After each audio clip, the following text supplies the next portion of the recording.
Good morning, Rancho. My name is Kathleen. And my name's Mia. Please stand for the Pledge of Allegiance. Ready? Begin.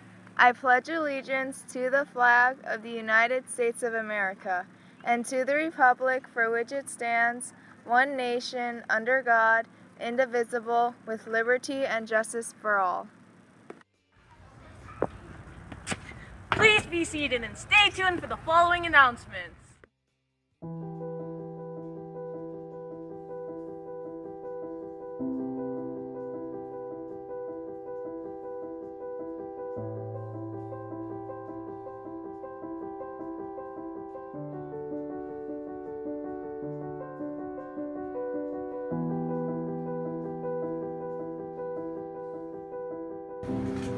Hi, I'm Karen Colander, and welcome to Milpitas Food Pantry.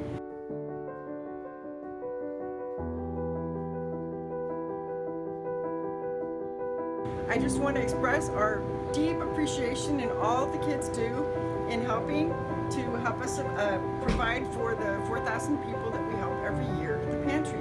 Most people come once a month, and as you can see, we've got this little shelf here of canned goods that's just always waiting to be refilled. Right now it's October, and we've already used all the stuff that you guys collected last year, but we've got our cargo container ready to go again.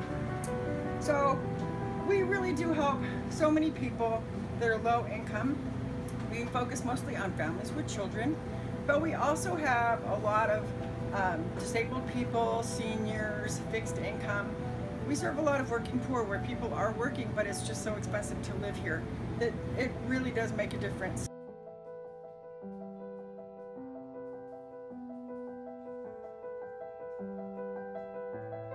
Thank you guys so much for being part of the Milpitas Food Pantry.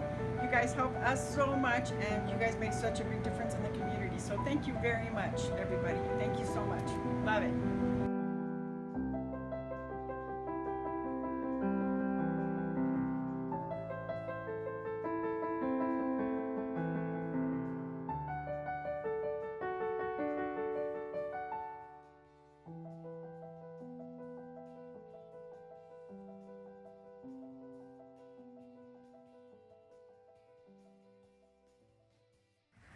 The Jack Emery Advisory Competition will start on November 15th. The top 5 advisories who bring in the most cans and money will win a prize. First place will get a free dress pass, donuts, pizza, candy, and chips. Second and third place will get donuts, pizza, and a free dress pass. Fourth place will get donuts and a free dress pass. And fifth place will get donuts. The school goals are 2,000 cans and $4,000. The reward for this is a luxury lunch day, which is an extended lunch for 45 minutes in the quad. Food from outside the school will be sold. Examples are Boba, In-N-Out, and Taco Bell. To help the Milpitas Food Pantry and to help those in need. Be the change. Another competition is Rancho versus Russell. The winner student council gets to dump ice water on the opposing team student council. Another competition is Rancho and Russell versus MHS.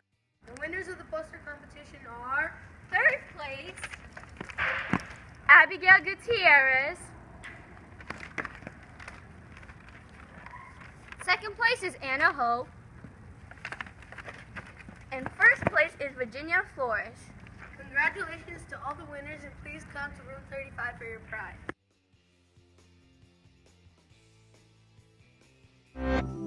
This is the story of 3 plastic bottles, empty and discarded. Their journeys are about to diverge, with outcomes that impact nothing less than the fate of the planet. But they weren't always this way. To understand where these bottles end up, we must first explore their origins. The heroes of our story were conceived in this oil refinery. The plastic in their bodies was formed by chemically bonding oil and gas molecules together to make monomers. In turn, these monomers were bonded into long polymer chains to make plastic, in the form of millions of pellets. Those were melted at manufacturing plants and reformed in molds to create the resilient material that makes up the triplets' bodies. Machines filled the bottles with sweet, bubbly liquid, and they were then wrapped, shipped, bought, opened, consumed, and unceremoniously discarded. And now here they lie, poised at the edge of the unknown. Bottle 1, like hundreds of millions of tons of his plastic brethren, ends up in a landfill. This huge dump expands each day as more trash comes in and continues to take up space. As plastics sit there being compressed amongst layers of other junk, rainwater flows through the waste and absorbs the water-soluble compounds it contains, and some of those are highly toxic. Together, they create a harmful stew called leachate, which can move into groundwater, soil, and streams, poisoning ecosystems and harming wildlife. It can take Bottle 1 an agonizing 1,000 years to decompose. Bottle 2's journey is stranger, but unfortunately no happier. He floats on a trickle that reaches a stream that flows into a river, and a river that reaches the ocean.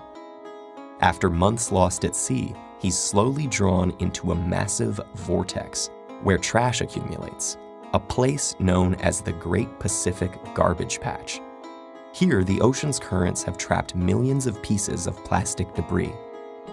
This is one of 5 plastic-filled gyres in the world's seas, places where the pollutants turn the water into a cloudy plastic soup. Some animals, like seabirds, get entangled in the mess. They and others mistake the brightly colored plastic bits for food. Plastic makes them feel full when they're not, so they starve to death and pass the toxins from the plastic up the food chain. For example, it's eaten by lanternfish. The lanternfish are eaten by squid. The squid are eaten by tuna.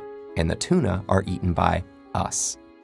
And most plastics don't biodegrade, which means they're destined to break down into smaller and smaller pieces called microplastics, which might rotate in the sea eternally. But Bottle 3 is spared the cruel purgatories of his brothers. A truck brings him to a plant where he and his companions are squeezed flat and compressed into a block. Okay, this sounds pretty bad too, but hang in there. It gets better. The blocks are shredded into tiny pieces, which are washed and melted so they become the raw materials that can be used again. As if by magic, Bottle 3 is now ready to be reborn as something completely new. For this bit of plastic with such humble origins, suddenly, the sky is the limit. Happy birthday to Benjamin L. and Kim H. Happy birthday! That's it for today, Rancho. Have a great day.